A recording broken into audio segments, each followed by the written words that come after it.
اور اصحاب کہف اللہ نے فرمایا کچھ لوگ کہتے ہیں 5 تھے 6 تھے اور کچھ کہتے ہیں 7 تھے 8واں ان کا کتا ہے۔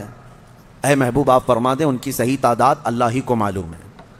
7 لوگ تھے نوجوان، اور ذوالقرنین ان کے بارے میں پھر میں بتاؤں گا۔ اصحاب کہف کے بارے میں مختصر سی بات بتا دیتا ہوں۔ ایک بادشاہ تھا دقیانوس، وہ بادشاہ مرتد اس طرح کہ وہ آخرت کا بھی انکار کر رہا تھا اور وہ اپنا ایک الگ دھرم چلا رہا تھا۔ عیسیٰ علیہ السلام کا دین پرانا ہو گیا، یعنی عیسیٰ علیہ السلام کے دین میں ہی یہ چیزیں ہو رہی تھی، تو وہ اس زمانے میں سب لوگ بت پرستی میں اور خدا کے انکار میں مبتلا تھے۔ تو 6-7 لوگ ایسے تھے جو بادشاہ کے سپاہیوں میں تھے یا وزیروں میں تھے یا الگ الگ تھے۔ یہ لوگ پوشیدہ طور پر اللہ ہی کی ذات پر یقین رکھتے تھے، ایمان رکھتے تھے، لیکن یہ ظاہر نہیں کر رہے تھے کہ ان کے بادشاہ مار ڈالے گا۔ لیکن کب تک اس طرح چھپ کر کے رہیں؟ تو یہ 7 لوگ یا 8 لوگ جتنی ان کی تعداد تھی، ایک جگہ یہ لوگ مل لیا اور کہا کہ ہم یہ شہر چھوڑ کر بادشاہ کی سلطنت سے دور چلے جاتے ہیں تاکہ ہمیں ہمارے دین پر آسانی سے عمل کا موقع ملے۔ وہ سب بادشاہ کو چھوڑ کر کے اچانک ایک دن رات کو طے کر کے نکلے۔ راستے میں ایک کتا ان کے ساتھ ہو گیا۔ انہوں نے کتے کو کہا کہ یہ کتا کہیں بھوکے گا تو ہم کو پکڑوا دے گا، اس کو چھوڑ دو۔ تو کتے نے فصیح زبان میں کہنا شروع کیا کہ میں بھونک کر پکڑوانے کے لیے نہیں بلکہ میں تمہاری حفاظت کے لیے ساتھ چل رہا ہوں۔ اللہ نے اس سے زبان دی، یہ واقعہ موجود ہے۔ جب وہ لوگ نکلے بہت دور، آبادی سے بہت دور نکلے اور ایک غار میں جا کر کے انہوں نے آرام کی غرض سے پناہ لی، گئے اور سوئے۔ اب رب تعالیٰ فرماتے ہیں فَضَرَبْنَا عَلَىٰ آذَانِهِمْ فِي الْكَهْفِ سِنِينَ عَدَدًا، ہم نے ان پر ایک لمبے سالوں تک نیند طاری کر دی۔ وہ سوئے تو سوتے رہ گئے۔ اب ہوا یہ کہ بادشاہ کو دوسرے دن کسی نے شکایت کی کہ 7 لوگ آپ کے وزیروں میں سے سپاہیوں میں سے ایسے ہیں جو آپ کے دین پر نہیں، وہ اللہ پر ایمان رکھتے ہیں اور وہ شہر چھوڑ کر چلے گئے۔ بادشاہ نے ان کی تلاش جاری کروائی، کہاں ہیں ڈھونڈو۔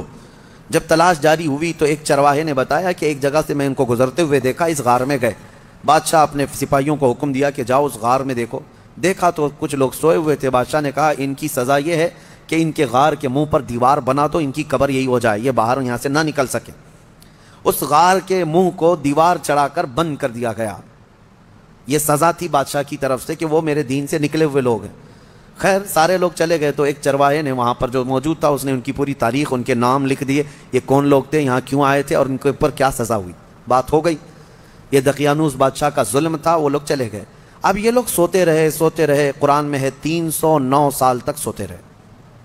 309 سال، اصل میں یہ 300 سال ہی ہیں، لیکن یہ جو سورج کے سال ہیں جن کو شمسی سال کہتے ہیں، جنوری، فیبروری، مارچ، اپریل، یہ شمسی سال ہیں، یہ سورج سے چلتے ہیں، اور قمری مہینے جو ہیں چاند سے چلتے ہیں، جو محرم، صفر، ربیع الاول، ربیع الاخر۔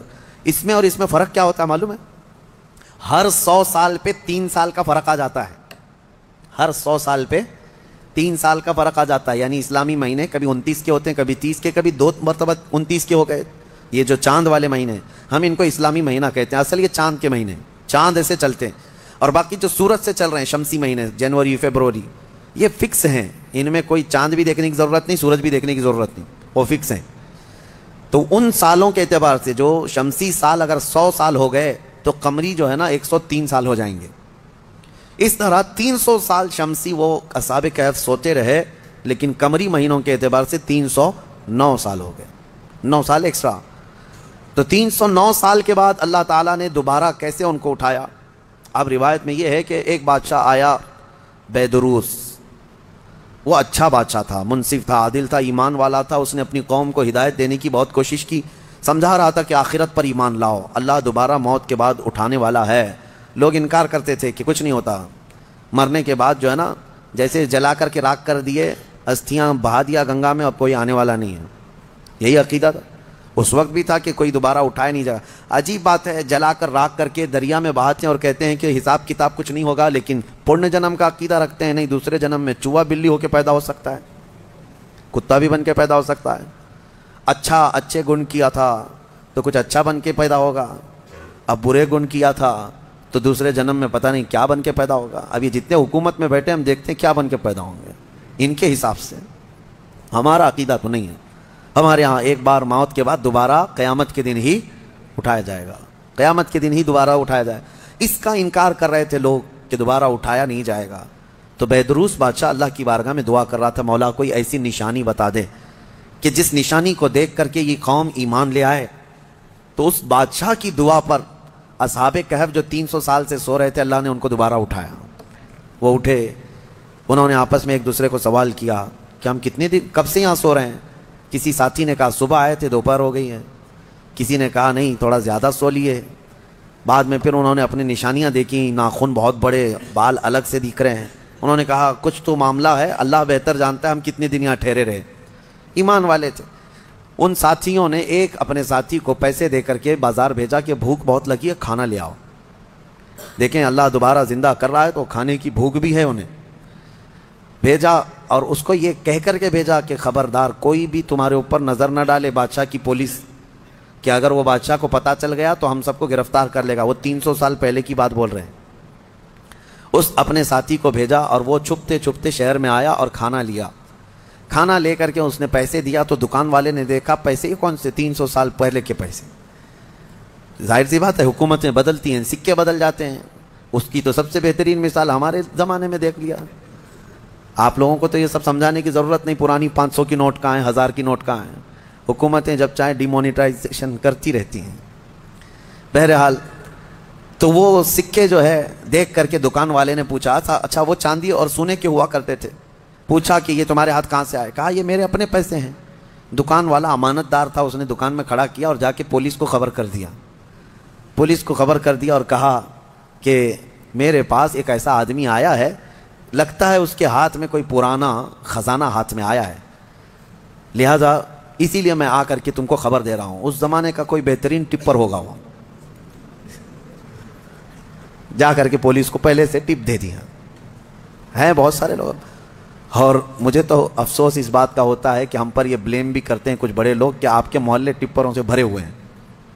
یعنی پولیس کو کہ مخبر جاسوس مسلمان محلوں میں بہت بھرے ہوئے ہیں. یہ سب دوسرے لوگ ہم سے کہتے بھی ہیں. خاص کئی لوگ اسی کام میں صبح و شام کر رہے ہیں. اب تو لوگوں کو شرم بھی نہیں آتی، فخر سے کالر چوڑا کر کے بولتے ہیں ہاں ٹپ دیتے ہیں، جاسوسی کرتے ہیں. کس کی؟ مسلمانوں کی. اللہ انہیں ہدایت عطا فرمائے. تو وہ بیچارہ دکان والا پولیس کو جو جا کر کے خبر کر دیا، پولیس پوری آ گئی بادشاہ کی. لیکن کون سے؟ اب کے بادشاہ کی، بیدروس کی. یہ اصحاب کہف میں سے جو لے کے کھانا لینے آئے تھے ان کو پکڑ لیا. کہا کہ تمہارے پاس یہ پیسے کہاں سے آئے؟ کہا یہ میرے اپنے پیسے ہیں، میرے اور بھی ساتھی وہاں انتظار کر رہے ہیں. بادشاہ کے سامنے لے کر کے حاضری پیشی کر دی پولیس نے. بادشاہ نے پوچھا یہ کیا ہے، کہاں سے آئے ہو؟ انہوں نے اپنا واقعہ بتایا. اس کرسی پر آپ تو نہیں، کوئی اور تھا. یہاں ہم جب گئے تھے کوئی اور تھا، اب آپ آئے ہمیں معلوم نہیں ہے. ہم یہاں سے اپنا ایمان بچا کر گئے تھے، ہم سوئے غار میں اور بھوک لگی تو کھانے کے لیے آئے.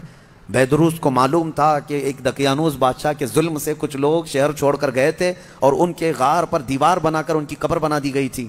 جیسے ہی بیدروس کو یہ پتا چلا کہ ان میں سے کوئی آیا ہے، کرسی چھوڑ کر اٹھا اور کہا لے چلو مجھے تمہارے ساتھیوں کے پاس. بادشاہ اپنی فوج کے ساتھ نکل پڑا اس غار کے پاس جہاں یہ لوگ سوئے تھے. اب غار میں موجود دوسرے ساتھیوں نے دیکھا تو کہنے پکڑا گیا ہمارا ساتھی، دیکھو پوری پولیس کے ساتھ آ رہا ہے.